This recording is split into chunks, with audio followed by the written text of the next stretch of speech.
அனைவருக்கும் வணக்கம். மகா சிவராத்திரி இந்த 2026 எப்போ வருகிறது, எந்த நேரத்தில் நாம் இந்த மகா சிவராத்திரியில் கண் விழித்து வழிபாடு செய்யணும்.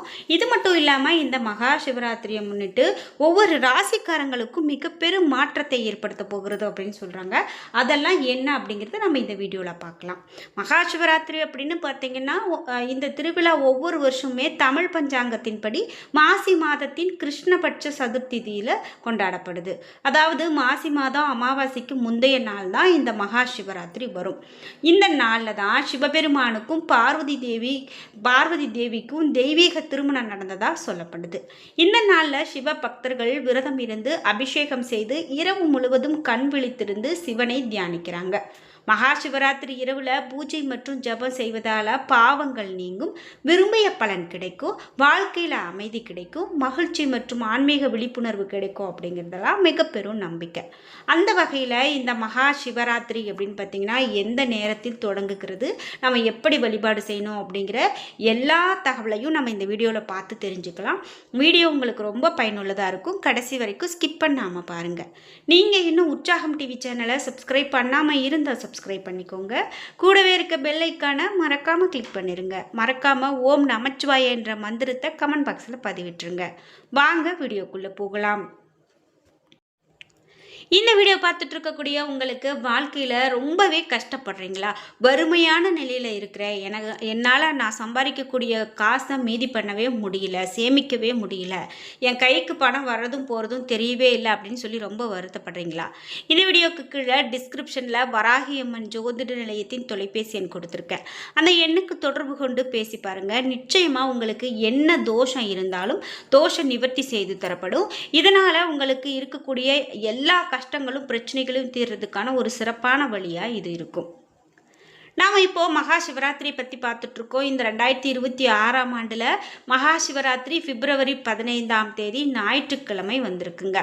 இந்த சதுர்த்தசி திதி 2026 பிப்ரவரி 15 அன்னைக்கு மாலை 5:50 மணிக்கு தொடங்கி 2026 பிப்ரவரி 16 அன்று மாலை 5:34 மணி வரை இருக்கும்.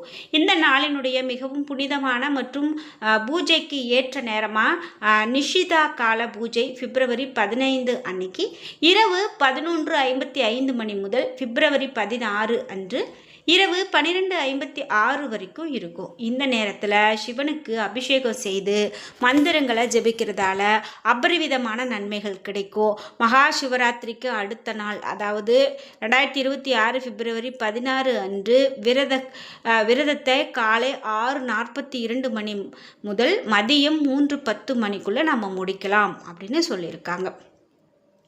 இது மட்டும் இல்லாமல் முக்கியமாக காலையில் குளித்து முடிச்சுட்டு சுத்தமான ஆடை அணிந்து கொள்ளணும்.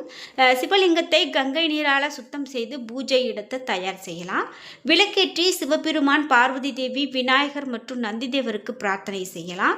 சிவலிங்கத்துக்கு வில்வ இலைகள், அருகம்புல், நீர், பால், தயிர், நெய், தேன் மற்றும் சந்தனம் இவை அர்ப்பணிக்கலாம். ஓம் நமச்சிவாய என்ற மகா மிருதியுற்ற மந்திரத்தை ஜபிக்கலாம். நிஷிதா கால சிறப்பு பூஜை மற்றும் ருத்ர அபிஷேகம் செய்யலாம். இரவு முழுவதும் விழித்திருந்து பஜனைகள் மற்றும் கீர்த்தனைகளோடு சிவனை துதிக்கலாம். மறுநாள் நல்ல நேரத்தில் விரதத்தை முடிக்கிறது மிக மிக நல்லது. இந்த நேரத்தில் இன்னும் நாம் இந்த சிவராத்திரியில் என்னெல்லாம் செய்யலாம் அப்படின்னு பார்த்தீங்கன்னா, இந்த மகா சிவராத்திரி அன்னைக்கு பக்தர்கள் காலையிலேயே குளிச்சுட்டு விரதத்தை மேற்கொண்டு நாள் முழுவதும் இறைவனுடைய வழிபாட்டில் ஈடுபடுவாங்க.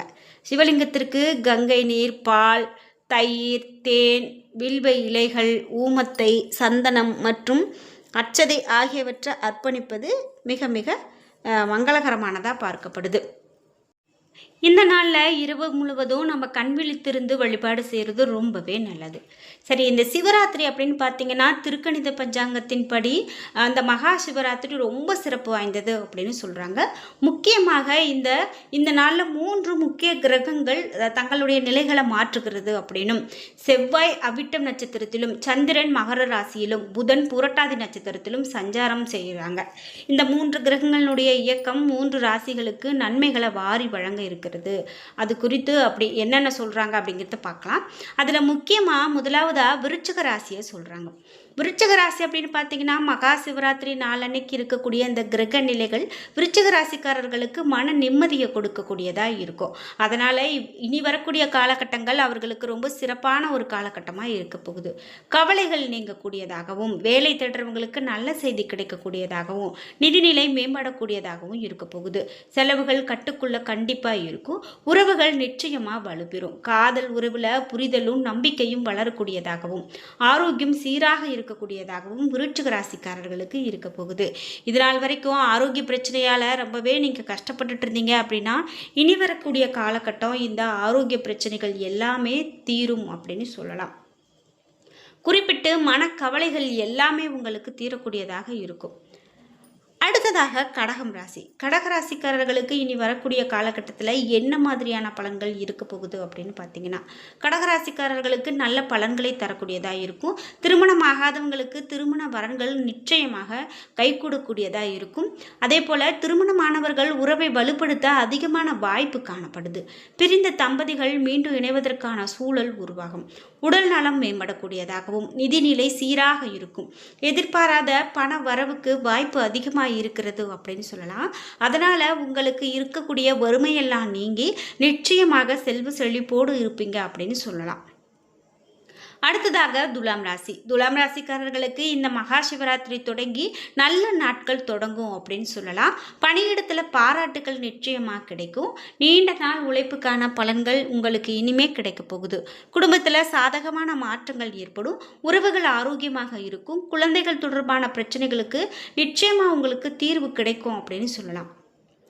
குறிப்பிட்டு இந்த சிவராத்திரி அப்படின்னு பார்த்தீங்கன்னா சில ராசிக்காரங்களுக்கு நல்லதொரு மாற்றத்தை ஏற்படுத்த போகிறது அப்படின்னு சொல்லப்படுது. முக்கியமாக இந்த சிவராத்திரியில் இன்னும் என்னென்ன மாதிரியான பலன்கள் சொல்லப்படுது அப்படின்னு பார்க்கும்போது மேஷம் ராசிக்காரர்களுக்கு மகா சிவராத்திரி ரொம்ப சிறப்பானது. இந்த ராசியினர் சிவபெருமானுடைய சிறப்பு ஆசிகளை பெறுவாங்க.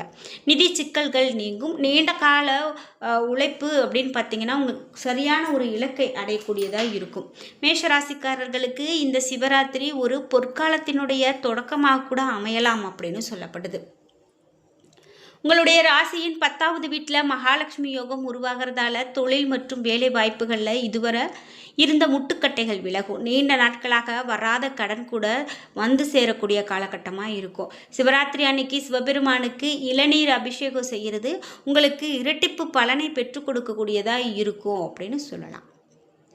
இதே போல் கும்பராசி. கும்பராசிக்காரர்களுக்கு சிவராத்திரி அடுத்து என்னென்ன மாதிரியான பலன்கள்லாம் பெற போகிறாங்க அப்படின்னு பார்த்தா ஜோதிடத்தின்படி கும்பராசிக்காரர்களுக்கு மகா சிவராத்திரி ரொம்பவே சுபமான நாள் அப்படின்னு சொல்கிறாங்க. 7.5 சனியினுடைய தாக்கம் இருந்தாலும் சிவராத்திரி வழிபாடு உங்களுடைய கர்ம வினைகளை குறைக்கக்கூடியதாகவும் சிவபெருமான் கும்பராசிக்கு விசேஷமான அருளை வழங்குவார் அப்படின்னும் பெரிய அளவில் வெற்றி பெறுவாங்க எனவும் செல்வம் குவிய வாய்ப்புள்ளது அப்படின்னும் துணையுடனான உறவு வலுப்பெறும் எனவும் குடும்ப ஆதரவு கிடைக்கும் எனவும் வேலையில் இடமாற்றம் அல்லது பதவி உயர்வு கிடைக்க வாய்ப்பு இருக்கு எனவும் இரவு 4 கால பூஜையிலையும் கலந்து கொண்டு ஓம் நமச்சிவாய மந்திரத்தை உச்சரிக்கிறது மிகவும் நல்லது அப்படின்னு கும்பராசிக்காரர்களுக்கு சொல்லப்படுது. நிச்சயமாக செல்வ வளம் குவியும் அப்படின்னு சொல்கிறதால இனி வரக்கூடிய காலகட்டத்தில் உங்களுக்கு நல்ல பலன்களே இருக்க போகுது. முக்கியமாக இந்த சிவராத்திரியில் நாம் இரவு முழுவதும் கண் விழித்து சிவபுராணம் வாசிப்பது அல்லது கேட்பது இது மிக பெரும் ஆற்றலை உங்களுக்கு ஏற்படுத்தி கொடுக்கக்கூடியதாக அமையும். பஞ்சாமிர்தம், பால், நெய் மற்றும் தேன் கொண்டு சிவலிங்கத்திற்கு அபிஷேகம் செய்கிறது ரொம்ப சிறப்பு. சிவனுக்கு மிகவும் பிடித்த வில்வ இலைகளை கொண்டு அர்ச்சனை செய்வது கோடி புண்ணியத்தை ஏற்படுத்தி கொடுக்கக்கூடியதா இந்த சிவராத்திரியில் இருக்கும். அதனால் இதுவரைக்கும் நான் சிவராத்திரி விரதம் இருந்ததில்லை அப்படின்னு சொன்னாலும் கூட மறக்காமல் இந்த சிவராத்திரியை நீங்கள் தவறாமல் கடைப்பிடிங்க. நிச்சயமாக உங்களுக்கு நன்மையான பலன்களை ஏற்படுத்தக்கூடியதாக இருக்கும். உங்களுக்கு சிவபெருமான் பிடிக்கும் அப்படின்னா ஓம் நமச்சிவாய என்ற மந்திரத்தை கமெண்ட் பாக்ஸில் பதிவிட்டுருங்க. என்ன நண்பர்களே, இன்றைக்கி வீடியோவில் நாம் சிவராத்திரி பற்றிய நிறைய தகவல்களை தெரிஞ்சுக்கிட்டோம். வீடியோ உங்களுக்கு பயனுள்ளதாகவும் பிடித்ததாகவும் இருந்திருக்கும். வீடியோ உங்களுக்கு பிடிச்சிருந்தால் லைக் பண்ணுங்கள், ஷேர் பண்ணுங்கள், கமெண்ட் பண்ணுங்கள். நீங்கள் இன்னும் உற்சாகம் டிவி சேனலை சப்ஸ்கிரைப் பண்ணாமல் இருந்தால் சப்ஸ்கிரைப் பண்ணிக்கோங்க. கூடவே இருக்க பெல் ஐக்கானை மறக்காமல் கிளிக் பண்ணிடுங்க. அப்போ தான் நாங்கள் போடுற இது போன்ற பயனுள்ள வீடியோக்கள் உடனுக்குடன் உங்களுக்கு நோட்டிஃபிகேஷனாக வந்து சேரும். நன்றி வியூவர்ஸ்.